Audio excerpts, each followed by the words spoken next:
இப்ப சமீபத்தில ஹோம் மினிஸ்டருடைய நம்மளோட ஒன் டூ ஒன் பேசுறப்ப, very down to earth person. நெறைய பேர் கூட சொல்றாங்க, மிரட்டுறாரு. அவரு பார்த்தா அப்படி மிரட்டுற மாரிலாம் தெரியல. ரொம்ப சாஃப்ட்.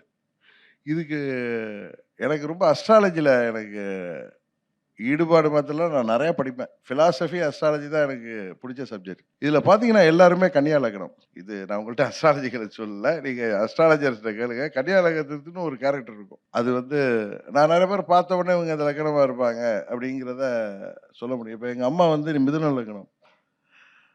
பி. சிதம்பரம் இருக்காரே, அவரும் மிதுன லக்னம். நெறைய அவங்கள்ட்ட நெறைய ஒற்றுமை இருக்கும். இன்னொன்னு நான் பெரியகுளத்தில 5 வருஷங்க. 5 வருஷம் லோக்சபா, அதுக்கப்புறம் 6 வருஷம் ராஜ்யசபா எம்பி.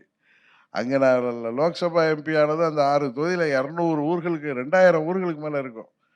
நான் அடிக்கடி போயிடுவேன். ஏன்னா, அப்ப வயசும் கம்மி. இன்னொன்னு அம்மா போய் என்ன வேட்பாளர நிறுத்தி ஜெயிக்க வச்சிருக்காங்க.